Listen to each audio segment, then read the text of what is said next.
Olá! Quando se fala do dom de línguas, grandes questionamentos chegam até a gente. É verdade, existem vários textos na Bíblia que realmente colocam em dúvida.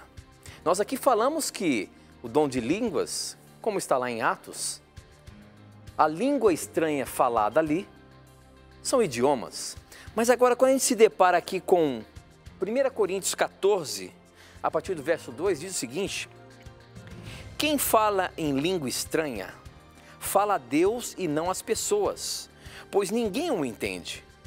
Pelo poder do Espírito Santo, ele diz verdades secretas.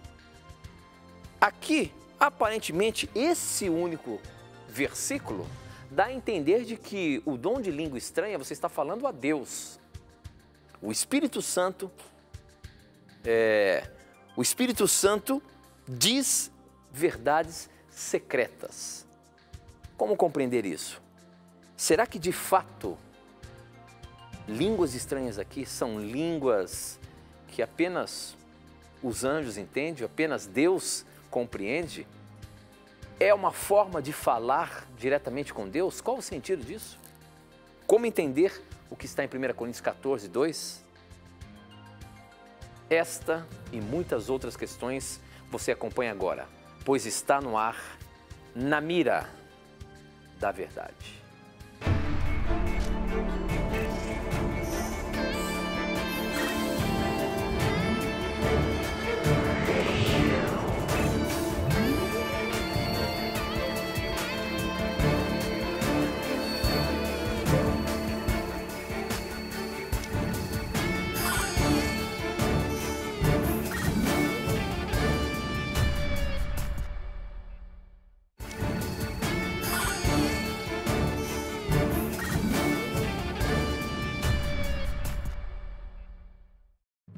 Olá, seja muito bem-vindo. Estamos começando mais um programa Na Mira da Verdade e é sempre muito bom ter a sua companhia, né? Eu sempre digo aqui, quem faz o programa acontecer é você, mandando as suas dúvidas, os seus questionamentos. A partir de agora já estamos conectados com o Brasil e o mundo através das ondas do rádio, da internet e da TV Novo Tempo espalhada por todo o nosso país. Obrigado pelo carinho da sua audiência e você já sabe, quem está sempre na mira é o meu companheiro, professor Leandro Quadros. E aí, professor, tudo bem? Animado? Tudo bem, Tito.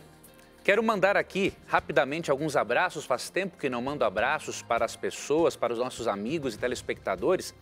E eu começo mandando um abraço aqui para o Fábio e a Patrícia, amigos queridos que moram em Guaíra, no Paraná. Que Deus abençoe a vocês, meus amigos, as crianças e todos os familiares de vocês. E um outro abraço vai para uma também Patrícia Lopes, que mora em Volta Redonda, Rio de Janeiro. Deus continue abençoando a você, Patrícia, na sua caminhada cristã, nas suas decisões, na sua jornada com Cristo. Muito bem, professor. Sempre antes do programa, eu lanço ali um videozinho, tanto no Facebook como no Instagram, para as pessoas já ir colocando as perguntas ali, né? Afinal de contas, a gente recebe muitas e muitas perguntas. Eu já quero sempre agradecer a você que tem participado, mandando os seus questionamentos, as suas dúvidas, as suas perguntas para a gente. Olha, hoje eu estava ali já pescando algumas questões para estar aqui no programa. Se a gente ficasse apenas aqui no Facebook, no Instagram, dá pergunta para fazer uns 3 ou 4 programas. Perguntas muito boas, obrigado. Mas eu quero pedir paciência, porque tem muita gente que fala, eu não vou mandar mais pergunta, ele não lê lá, não responde aqui no Face. A gente faz questão de responder ao vivo, a gente não consegue responder as mais de 1000 perguntas que chegam a cada hora, a cada programa aqui. Então eu peço para você, tenha paciência, mande a sua pergunta aqui, não desista, não desanime, a sua pergunta ela pode ser pescada, se for uma boa pergunta ela vai estar na mira da verdade, tenha certeza. Todas as perguntas são muito boas, mas tem algumas aquelas perguntas que elas pulam assim, você percebe que a gente precisa entender aquele questionamento. Portanto, eu quero agradecer a você que tem participado, mandando aí, seja por SMS, seja pelo Facebook, seja pelo Instagram, pelo nosso blog. Muito obrigado. Se você está acompanhando aí pela primeira vez ou está chegando agora, você quer saber os endereços, daqui a pouquinho eu vou falar para você quais são os meios, né, para você mandar a sua pergunta pelo SMS, Facebook e Instagram. tá bom? Muito bem, nós abrimos o programa falando sobre o dom de línguas, que é uma pergunta, né, professor, recorrente, mas a Bíblia, sim, tem vários textos que acaba colocando em dúvida mesmo. Por exemplo, um deles é esse. Quem mandou essa pergunta foi o Sérgio Larroque Limana. Ele é radialista, olha o que ele está dizendo aqui, ó. Sou radialista em Santiago, Rio Grande do Sul, e gostaria que vocês me explicassem o significado de 1 Coríntios, capítulo 14, verso 2. Já que vocês não creem na língua dos anjos, e sim em idiomas. Grande abraço. Como entender, como explicar, então, esse texto que está falando aqui, eu li no começo, professor? Em primeiro lugar, o telespectador é de uma terra excelente, que manda leite Aí, e mel. Né? Olha o bairrismo aí. Ele é do Rio Grande do Sul. Ei, terra boa, né, professor? Conheço Santiago, né? Então, olha, meu irmão, você é de um lugar espetacular, viu? Vamos então, meu irmão, para a sua pergunta. Nós explicamos aqui em alguns programas passados, não é? Que o dom de línguas tem um propósito realmente evangelístico na Bíblia. E nós até lemos um dos textos que eu li em um dos programas, 1 Coríntios 12, 29 e 30, ali prova que nem todas as pessoas receberão o dom de línguas, de modo que o dom de línguas não se constitui num sinal de que a pessoa tem o Espírito Santo. Na verdade, qualquer dom espiritual que é usado, ele evidencia que a pessoa é batizada com o Espírito Santo. Agora, realmente, 1 Coríntios 14, verso 2, parece dar a entender que, neste caso em Corinto, o dom não estava exercendo uma função evangelística. E por ser realmente, amigo telespectador e ouvinte, um dos capítulos mais difíceis de serem explicados, existem interpretações diferentes para este capítulo. Agora, é óbvio, nós vamos partir aqui do seguinte pressuposto, né, da seguinte metodologia bíblica. Nós devemos buscar compreender os textos mais difíceis à luz dos mais fáceis. Né? Então, essa é uma das regras de interpretação do texto bíblico. Aquele texto que parece mais obscuro, nós o interpretamos à luz daquele que é mais fácil.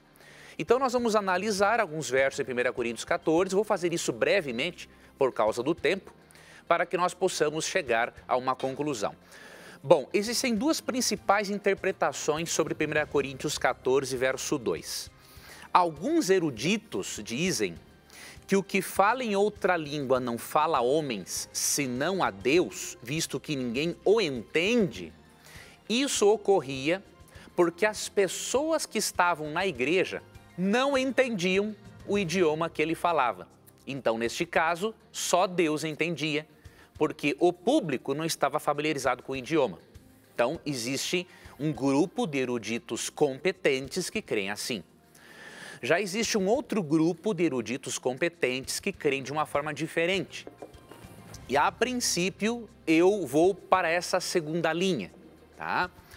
Que eles dizem o seguinte, que realmente havia um dom de línguas estranho aqui em 1 Coríntios 14, 2, eles estavam fazendo um uso indevido do dom e Paulo, com muita cautela, muito jeito, para não proibir o dom de línguas, ele acaba corrigindo esta manifestação distorcida do dom de línguas na cidade de Corinto.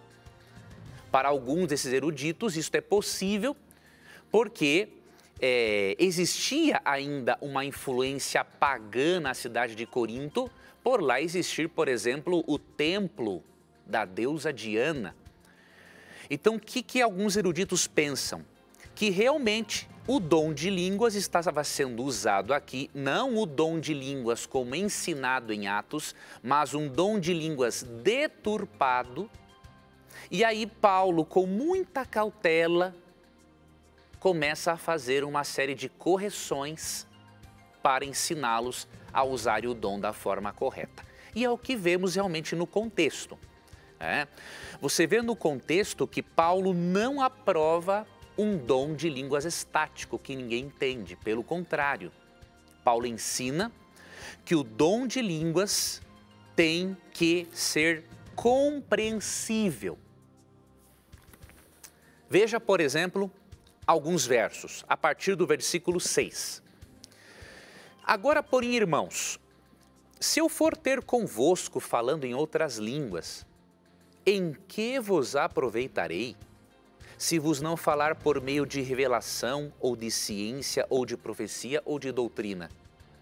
É assim que instrumentos inanimados, como a flauta ou a cítara, quando emitem sons, se não os derem bem distintos, como se reconhecerá o que se toca na flauta ou cítara?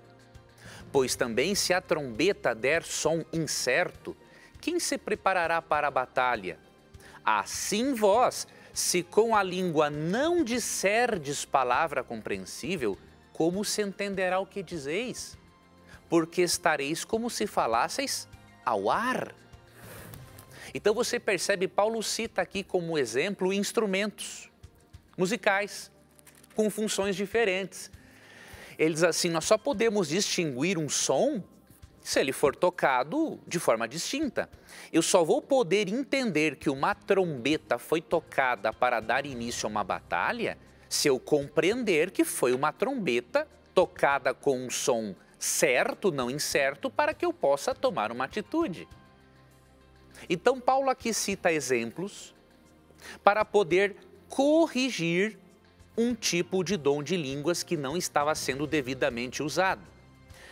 Outra orientação que ele dá, no verso 13, pelo que o que fala em outra língua deve orar para que a possa interpretar. Porque se eu orar em outra língua, o meu espírito ora de fato, mas a minha mente fica infrutífera.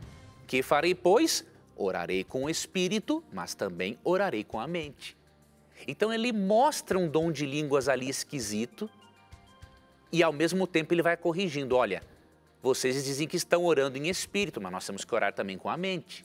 Ou seja, a presença do Espírito Santo não tira a nossa razão, a nossa racionalidade. E quando ele fala, por exemplo, que o dom edifica a si mesmo, por que ele fala que a pessoa edifica a si mesma falando nesse dom de línguas?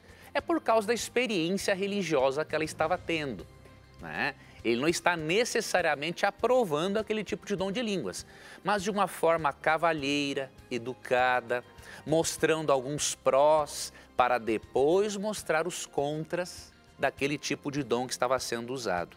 E aí você vai aqui para o versículo 19, e aí Paulo diz assim, contudo, prefiro falar na igreja 5 palavras com meu entendimento para instruir outros, a falar 10.000 palavras em outra língua. Então é bem claro o texto, né? Paulo está realmente sendo contra um dom de línguas estático que ninguém entende. Então é possível que os coríntios tenham sido influenciados por isso, tenham recebido o dom do Espírito, mas por influência cultural tenham usado de forma errada, não é? E Paulo, deste modo, está corrigindo para que eles voltem a usar o dom, como a princípio em Atos capítulo 2, para a edificação não apenas de si, mas de toda a igreja. A gente percebe, professor, até o verso 25, eu estava lendo aqui enquanto você estava falando, vai mostrando cada exemplo, cada detalhe de realmente uma correção aí. Sim. Né? Chega a falar aqui no verso 21, né? Na linguagem de hoje é até interessante de ver quando fala língua estrangeira, né? Fala assim, nas escrituras sagradas está escrito, por meio de pessoas que falam em língua estranha, eu falarei a este povo, diz o Senhor, falarei por meio de lábios estrangeiros, mas assim mesmo o meu povo não me dará atenção. Né? Então é mais uma forma, a gente vai vendo aqui que até o verso 25 ele está explicando exatamente isso que você falou. Eu acho que vale a pena o nosso telespectador ler todo o capítulo 14 até o 25 ali, para ter uma ideia exatamente disso que você disse, viu? E é importante, Tito, isso porque tem muitos irmãos sinceros em muitas igrejas, né, que acabam tendo essa manifestação do dom, tem manifestações excêntricas, alguns caem no chão, outros rolam, outros gritam e outros têm outras manifestações. E Paulo aqui, nos versos 33 e 40, ele também corrige esse tipo de manifestação. Aham. Ele diz assim, ó, porque Deus não é de confusão, e sim de paz. E aí, verso 40, tudo, porém, seja feito com decência e ordem. Então, até mesmo no momento de falar em línguas, deve haver decência e ordem. Então, como o Tito orientou muito bem, leia todo o capítulo e você vai perceber uma série de correções feitas pelo apóstolo Paulo. Muito bom. Para você participar do programa, pode mandar a sua pergunta por SMS. O número é 12 981510101, que eu recebo aqui na hora, ou pelo facebook.com/namiradaverdade.nt, também pelo Instagram, @namiradaverdade, e ainda tem no nosso blog novotempo.com/namiradaverdade, tá bom? Eu vou colocar aqui a primeira pergunta, a próxima pergunta, que chegou pelo nosso SMS. Quem mandou, deixa eu ver se tem um nome aqui, o Leandro, Débora, ela é de Salvador, Bahia, da Igreja Adventista. Me explica, por favor, essa parábola, a figueira sem fruto, de Marcos 12 a 14. Ali a gente percebe que Jesus, acho que amaldiçoou aquela figueira, né? Já que não era o tempo da árvore dar fruto, por que o Senhor Jesus amaldiçoou a árvore? Como que a gente entende? Por que Jesus manifestou aquilo ali naquele momento, professor? Viu uma figueira, ela não tinha fruta, simplesmente ele fez ela secar. Por que Jesus fez isso? Aqui é o seguinte, aqui em Marcos 11, 12 a 14, né? Quando fala que Cristo amaldiçoou uma figueira porque achou nela apenas folhas e não achou figos, estando ela fora de tempo, devemos considerar que neste período do ano, mesmo que não estivessem figos maduros, já deveriam existir pequeninos figos verdes. E os judeus os comiam também. Então, quando naquele período Jesus vê que nem os pequeninos figos verdes brotaram, ou seja, a árvore não ia dar mais nada mesmo. E aí Cristo amaldiçoa para que ela morra definitivamente. E qual foi o propósito disso? Se você ler o texto paralelo em Mateus 21, 18 a 22, Cristo está aqui tratando da hipocrisia dos fariseus. Tá? Ele está dizendo o seguinte, que assim como a figueira que não dá fruto vai morrer e ser arrancada e jogada fora, eles, fariseus, se não derem frutos para o reino de Deus, mesmo que se julguem o povo de Deus, eles vão ser arrancados e jogados fora. Então, Cristo tem um propósito aqui pedagógico, né, em mostrar aqui a hipocrisia dos fariseus que não estavam dando frutos para o reino de Deus, assim como esta figueira. Muito bem, professor, muito bem. Eu queria aproveitar nesse momento e apresentar aqui o nosso curso bíblico Verdades para o Tempo do Fim. Para você ter esse curso bíblico, é um curso que há muito tempo, desde o início do programa a gente apresenta aqui, mas ele é muito atual. Afinal de contas, é falando sobre o assunto do tempo do fim que nós estamos vivendo, esses últimos momentos da história humana.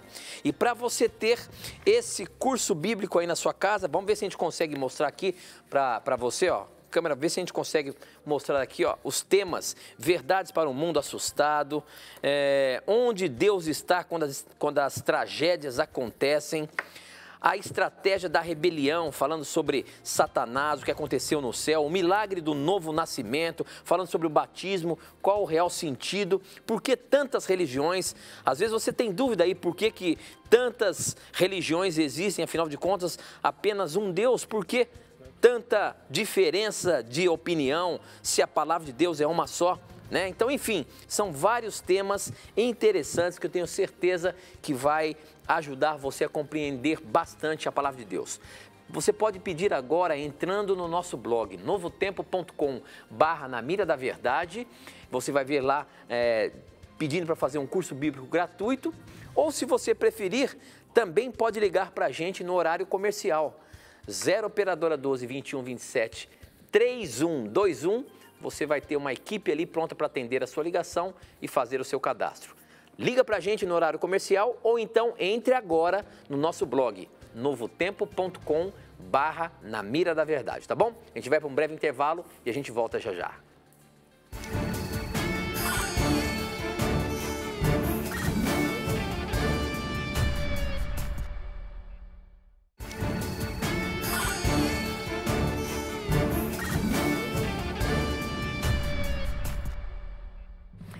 Já estamos de volta ao vivo, é um prazer ter a sua companhia aqui. Eu estou aqui no intervalo, estava acompanhando o Facebook, tenho percebido aqui que tem muita gente conectado e muita gente debatendo aqui. Estou vendo que o Jósimo Paiva tem um problema sério aqui em entender a questão da alma e espírito.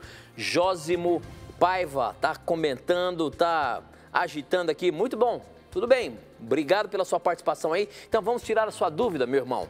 A pergunta do Jósimo é a seguinte, e até ainda está falando que você está falando heresia aí, hein, professor? Quero ver como é que você sai nessa. A pergunta dele é a seguinte, se não existe alma e espírito no corpo, como explicar então Zacarias capítulo 12 e também Salmos 42 e 43? Ele não citou o versículo especificamente, professor, mas vê se você consegue ver o contexto aí de Zacarias 12. A dúvida dele é justamente essa. Ele, pelo que eu entendo, ele está afirmando aqui que alma e espírito, né, é diferente de ser a mesma coisa, né? É diferente de que o corpo não tem um espírito fora do corpo, aparentemente é isso. Você consegue ver alguma coisa no contexto desse capítulo 12 de Zacarias? Sim, eu até já lembrei desse questionamento que o irmão apresentou. No meu canal no YouTube eu já refutei essa ideia absurda de que Zacarias 12, verso 1, 2 fala de um espírito. Então o texto diz assim, sentença pronunciada pelo Senhor contra Israel. Fala o Senhor, o que estendeu o céu, fundou a terra e formou o espírito do homem dentro dele. Ué, não vejo nada demais aqui, né? Se Deus formou o espírito do homem dentro do homem, temos que ir à Bíblia e ver o que é esse espírito.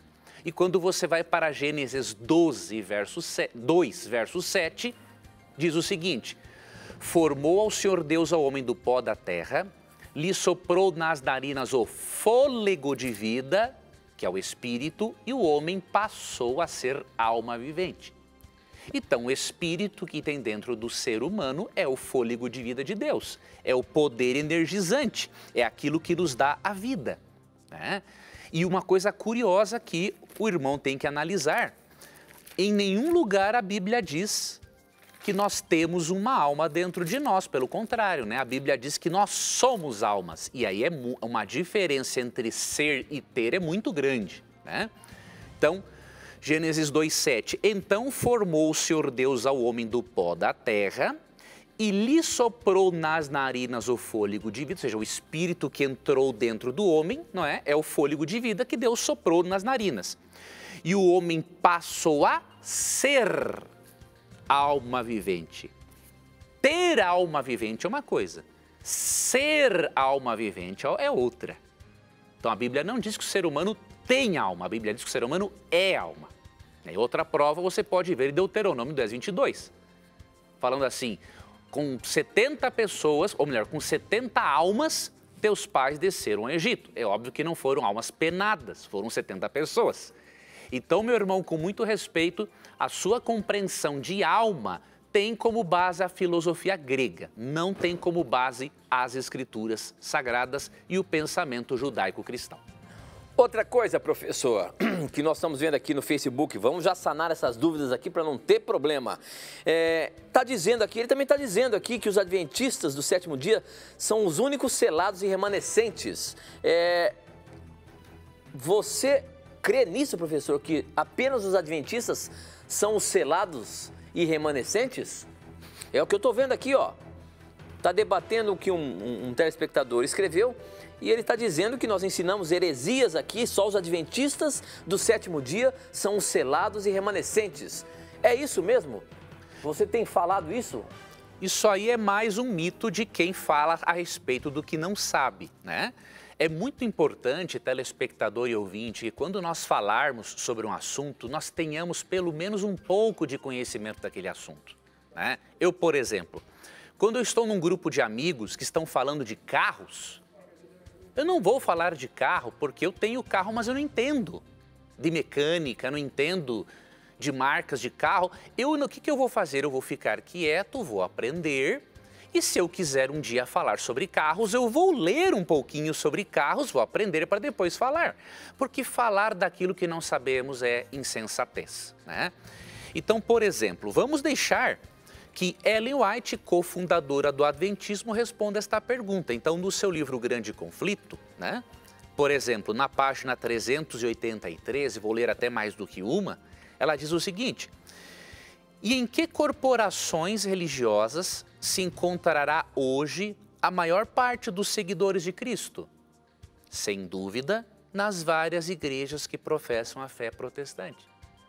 Ou seja, ela está dizendo que só há seguidores de Cristo na igreja adventista? Só há um analfabeto funcional para ler isso no texto que ela não diz. Ela está dizendo aqui, ó, até mais, a maior parte dos seguidores de Cristo nem se encontram dentro da igreja adventista do sétimo dia. A maior parte se encontra ainda no meio protestante. Então, vocês que estão debatendo aí, por favor, vamos debater com base naquilo que a igreja, a instituição realmente diz. Vamos ler um pouquinho mais. Aí eu sugiro também a leitura da página 449, né? Nós temos uma crença, e eu não vou mencionar isso aqui agora, acerca da importância do sábado, momentos antes da volta de Cristo, como sendo um sinal escatológico da fidelidade do cristão a Deus. Mas todos os cristãos hoje têm o sinal, o selo do Espírito Santo. Agora, o selo escatológico do sábado é algo futuro. E Ellen White fala na página 449 que os cristãos de gerações passadas que guardavam o domingo pensando que estavam fazendo o sábado, guardando o sábado, assim como verdadeiros cristãos hoje, diz aqui que Deus aceita a sinceridade de tais pessoas. Então, está mais por fora do que arco de barril quem diz que o adventista ensina que só o adventista vai ser salvo. Essa pessoa tem que ler no mínimo o Grande Conflito, páginas 383 e 449, sem contar aí uma vasta literatura que existe a respeito desse assunto. Muito bem, professor. Mais uma perguntinha, agora essa do nosso Instagram. A pergunta do Instagram, deixa eu ver aqui. Quem mandou essa pergunta foi o Jefferson. Ele pergunta o seguinte: a Bíblia autoriza a doação de órgãos? Podemos afirmar que Deus autorizou a doação de órgãos, professor? A Bíblia não fala da doação de órgãos e nem da transfusão de sangue, porque são procedimentos científicos novos.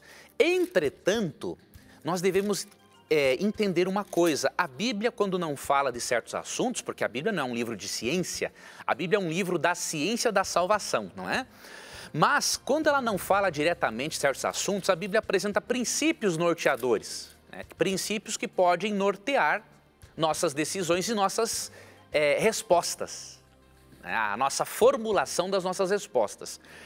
E há um princípio norteador aqui em 1 João capítulo 3, verso 16, que diz o seguinte: nisto conhecemos o amor, que Cristo deu a sua vida por nós, e devemos dar nossa vida pelos irmãos. Qual é o princípio que diz aqui? Cristo, como grande prova de amor, deu a sua vida por nós. E nós, como grande prova de amor, devemos dar a vida por nossos irmãos, se necessário for. Então, se Deus autoriza dar a vida por alguém, é óbvio que aqui temos um princípio norteador que nos mostra o seguinte, que Deus autoriza também doarmos órgãos, fazermos transfusão de sangue, né? Então, quando nossos queridos irmãos testemunhas de Jeová dizem, né, que é uma abominação para Deus a transfusão de sangue, eles precisam diferenciar a transfusão do ingerir sangue. Em Levítico 17 se proíbe o ingerir, não o injetar. E além do mais, no contexto de Levítico 17, a questão é sangue de animais, não é sangue humano. Então, sem sombra de dúvidas, 1 João 3,16 apresenta um princípio que pode nos nortear, autorizando-nos, sim, a contribuirmos para que outras pessoas tenham vida e tenham mais tempo de se relacionar e conhecer a Deus. Muito bom, professor, muito bom. Aqui o pessoal também participando bastante do SMS. Essa pergunta aqui, quem mandou foi o Léo. A pergunta do Léo é a seguinte, professor. Por que a Bíblia tem cartas doutrinárias que ensinam práticas de ensinamento e o sábado não está nessas cartas? Pois era para a guarda do sábado estar lá, pois se trata de cartas de ensino doutrinário. Me responda, você está na mira da Bíblia. Olha aí, professor, o Léo te colocando na mira. Se as cartas de Paulo são para ensinamento doutrinário, por que, aparentemente, de acordo com o que ele está dizendo aqui, não tem lá um ensinamento claro da guarda do sábado?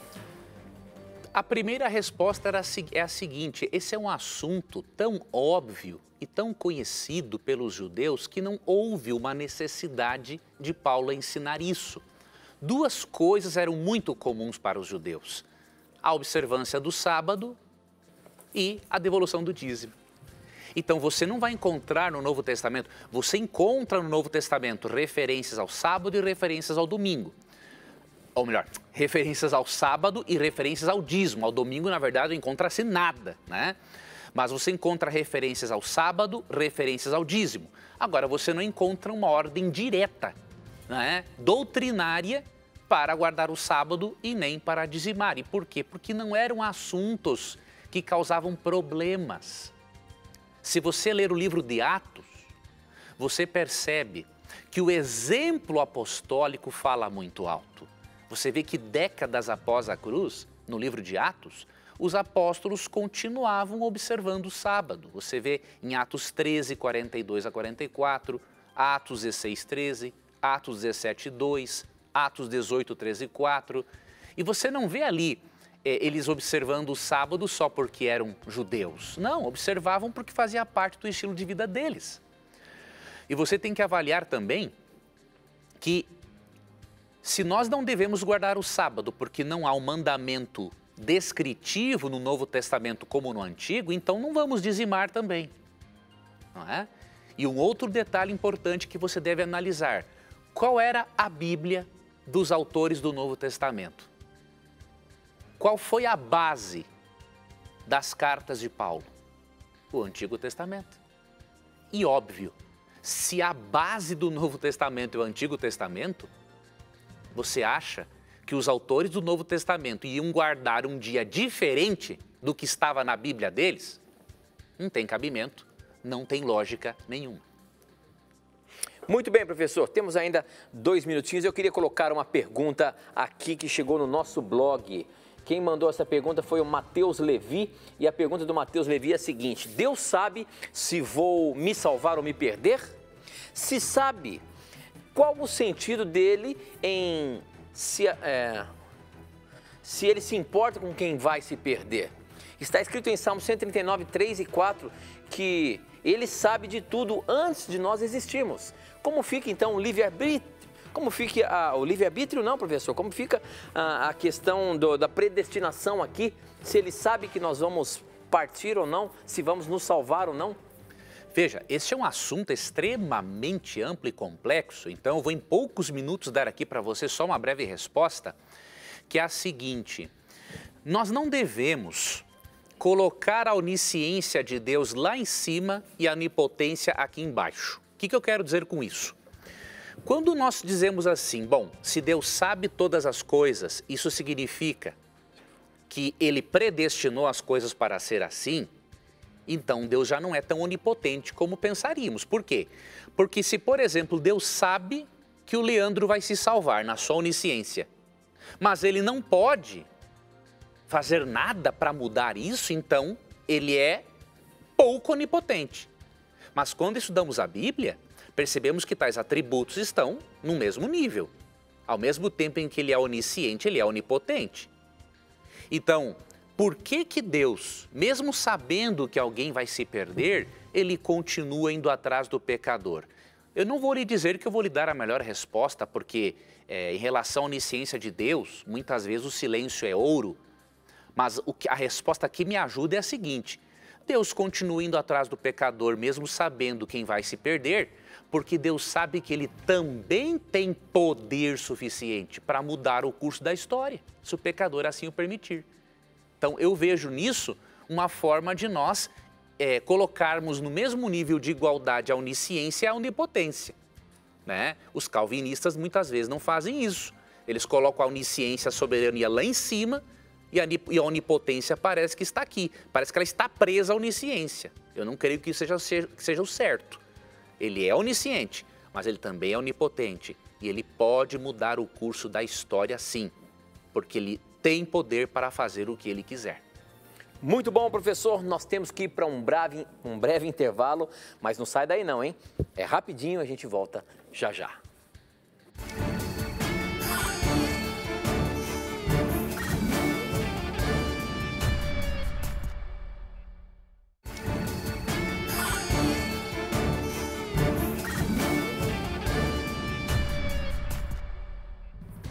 Já estamos de volta ao vivo, você pode participar mandando as suas dúvidas por SMS, o número é 12 981510101 ou pelas redes sociais, pelo Facebook, namiradaverdade.nt, pelo Instagram, @namiradaverdade e ainda no nosso blog, novotempo.com/Na Mira da Verdade, tá bom? Participe, mande a sua dúvida, essa aqui chegou pelo nosso Facebook, quem mandou foi o Everton Costa e ele diz o seguinte: por favor, tire uma dúvida, nos 10 mandamentos tem um que eu entendo, mas eu não sei o real significado ou o significado completo dele, que é o não falarás o nome de Deus em vão.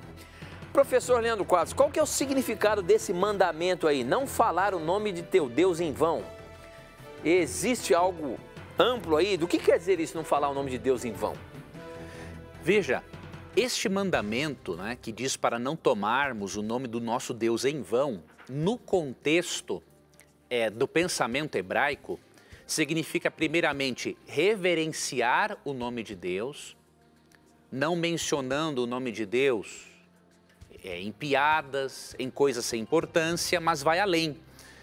No contexto, este mandamento também proíbe o uso do nome de Deus em falsas adorações, em encantamentos, adivinhações, para testificar de mentiras, ou seja, quando alguém num tribunal, por exemplo, né, jura sobre a Bíblia e mente, ele está colocando o nome de Deus em vão, vai ser punido por isso.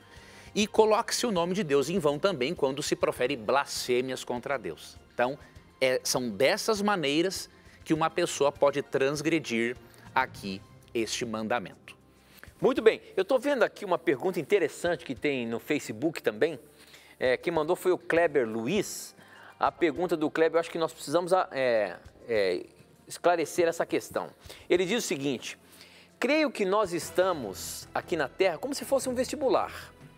De acordo com as nossas obras, vamos ser anjos um dia, pois sei que é incontáveis o número de anjos que há e haverá no universo. Eu gostaria que vocês comentassem sobre isso. Qual é o propósito do homem na Terra?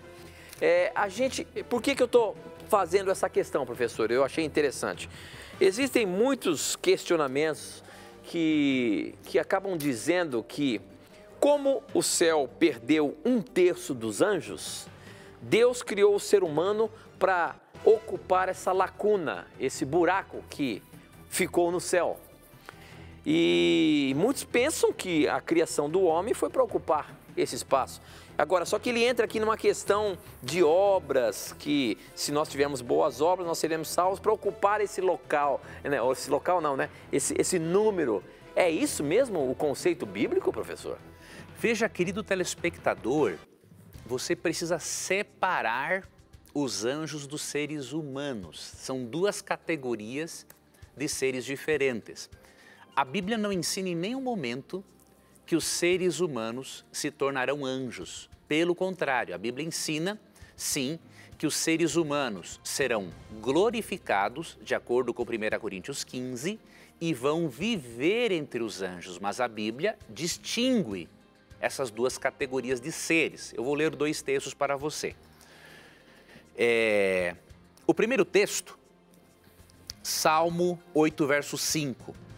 Fizeste-o, no entanto, um pouco menor do que os anjos, e de glória e de honra o coroaste.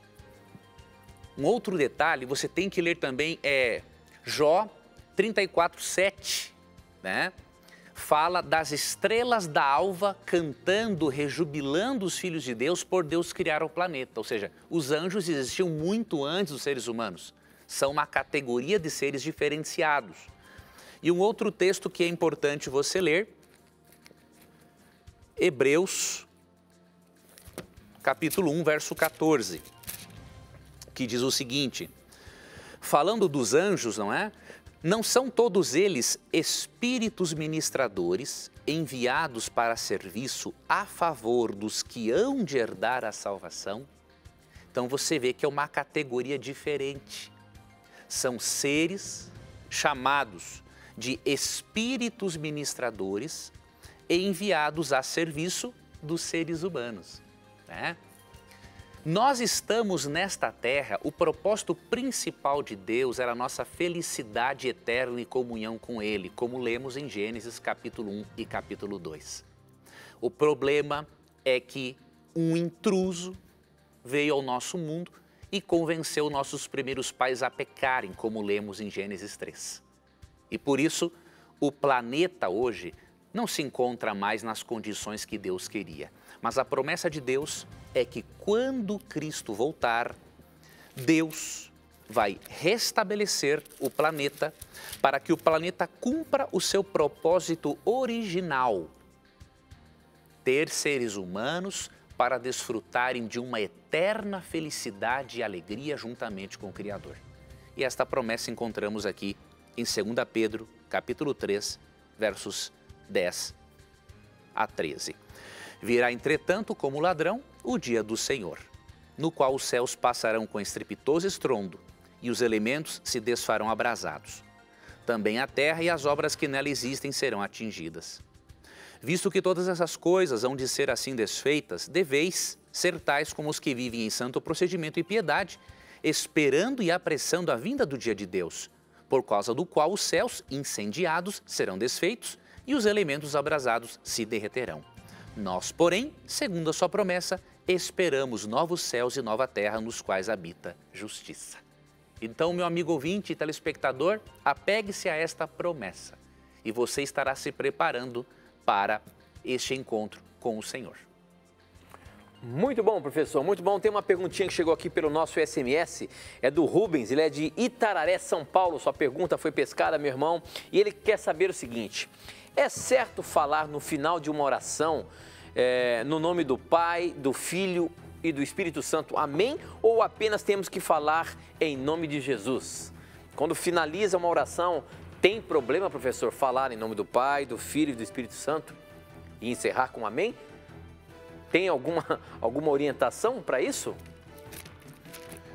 Veja, aqui no Evangelho de João, capítulo 14, verso 13, Jesus diz assim: e tudo quanto pedirdes em meu nome, isso farei, a fim de que o Pai seja glorificado no Filho. Se me pedirdes alguma coisa em meu nome, eu o farei. Então, o ensino primário de Jesus é pedir algo em nome de Jesus. Mas o fato de Jesus ensinar assim não significa que tenha de ser exclusivamente assim. Por quê? Se você ler Judas capítulo 1, versos 20 e 21, você vai perceber ali um fenômeno muito importante. As 3 pessoas da divindade estão envolvidas na oração. As 3 pessoas. Ali diz em Judas 1, 20 e 21, que devemos orar no Espírito Santo, ou seja, sobre a influência dele, e aí menciona-se no mesmo texto a pessoa do Pai e a pessoa do Filho. Romanos 8,16, né? E também diz que nós não sabemos orar como convém, mas o mesmo Espírito, verso 26, também 28, diz que ele intercede por nós com gemidos inexprimíveis. Então, o usual é realmente orarmos em nome de Jesus. Por quê? Porque nós expressamos a fé em Jesus de que ele existe, de que ele é o Messias, de que ele morreu e que ele ressuscitou. Agora, se você se sentir à vontade para no outro momento orar em nome do Pai, do Filho e do Espírito Santo, não tem problema algum. Primeiro, porque não existe inveja e ciúme entre as três pessoas da Trindade. E segundo, mesmo que sejam pessoas distintas, né, têm o mesmo caráter amoroso. Mesmo que tenham funções subordinativas, podem fazer todas as coisas que os demais fazem. Então, ore a Deus de uma forma através da qual você se sinta à vontade e que isso lhe faça bem. Eu já fiz orações somente ao Espírito Santo e fui atendido. Então, do jeito que o Espírito impulsionar você, ore, sem maiores preocupações quanto à forma. Preocupe-se sim em abrir o seu coração a Deus. Deus quer um coração aberto e não fingido. Muito bem. A pergunta agora é essa aqui do nosso Instagram, muita gente participando, obrigado pela sua participação aí. A pergunta que foi pescada aqui é do Carlos Moreira, 5726, a pergunta dele é a seguinte: até que ponto matar não será pecado? Ou seja, na Bíblia muitas vezes Deus ordena matar os inimigos de Israel, nesse caso matar é perdoável? Professor, como que a gente compreende esses momentos que tinham ali no Velho Testamento, onde Deus mesmo mandava exterminar um grupo de pessoas, por exemplo? Até que ponto o matar é pecado, como diz a lei? Não matarás. Primeiramente, no original hebraico, o mandamento não matarás é não cometerás homicídio. Tá? Algumas traduções, como por exemplo, a tradução ecumênica da Bíblia, já optaram por isso, né? Porque o certo ali é não cometerás homicídio. Então, o que a Bíblia proíbe ali? A Bíblia proíbe, o que é o homicídio? É matar intencionalmente, por bandidismo, né? Então, isso a Bíblia proíbe com toda certeza.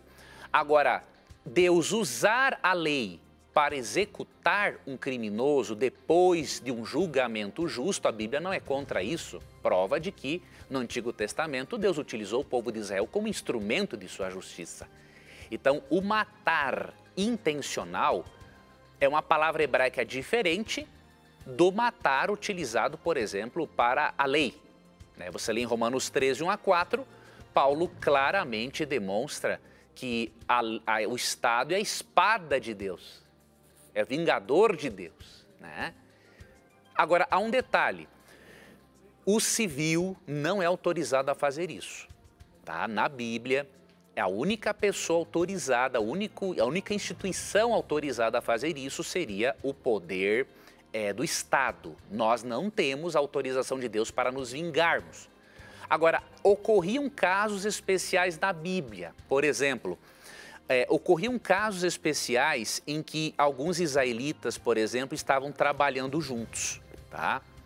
E aí, de repente, o indivíduo manuseou uma ferramenta e esta ferramenta acabou matando o companheiro. E aí, o que acontecia? Olha como Deus considerava isso. Deus não permitia que o indivíduo que matou alguém não intencionalmente, Deus não permitia que ele fosse condenado à pena capital. Tinha umas cidades de refúgio para ele, você pode ler isso em Números 35. Né? Ele ia para essa cidade de refúgio, para que os parentes não matassem, né? Os parentes da vítima não matassem. Aí era feito um julgamento justo, comprovando-se que ele matou não intencionalmente ou por legítima defesa, Deus não mandava punir esse indivíduo. Agora, se ele matasse por bandidismo, né, e fosse para a cidade de refúgio, fosse feito o julgamento e comprovasse que ele era criminoso, ele era retirado de lá e era apedrejado. Então era assim que procediam-se nos tempos bíblicos, né? E na minha opinião, que bom seria, né, se o Estado seguisse as leis bíblicas. Com certeza o nosso mundo seria bem diferente. Muito bom, professor. Eu acho que tem um minutinho, essa pergunta você consegue explicar. A Raquel Lima no Facebook, ela diz o seguinte: eu nunca consegui uma explicação sobre como surgiu o homem negro. Adão e Eva eram brancos? Como surgiu o negro? Será que a Bíblia explica tal coisa? Acho que é rápido de responder essa, professor. Sim, a Bíblia nos explica, sim. Eu vou orientar você, primeiramente, você vai ler Gênesis 9, 10 e 11. Por quê? Você vai perceber que foi a partir dos descendentes de Noé que surgiram as demais raças. E por que isso foi possível? Por alguns fatores. Primeiro, Deus colocou na constituição genética dos nossos primeiros pais a possibilidade de variação. Você lê Atos 17, 26, diz assim: de um só fez toda a raça humana. Então, todas as raças vieram de um só, Adão. E na natureza nós vemos isso. Não há só um tipo de flor, não há só um tipo de felino, de canino. Há variedade. O Criador gosta da variedade. E quando os filhos de Noé saíram da arca, e passaram a ter hábitos diferentes, alimentação indiferente, viver em lugares diferentes, essa potencialidade genética aflorou e surgiram as demais raças. Então, Atos 17, 26, todos vieram do mesmo padrão, diríamos assim, genético, de Adão. Muito bem, professor. Com essa nós encerramos mais um programa Na Mira da Verdade e a gente se encontra semana que vem, se Deus quiser. Se Deus quiser. Deus te abençoe, telespectador, e lembre-se que no nosso programa, sempre que você tiver coragem de perguntar, a Bíblia terá coragem de lhe responder. E aqui você já sabe, seus questionamentos sempre estão na mira da verdade. Até o nosso próximo encontro. Tchau.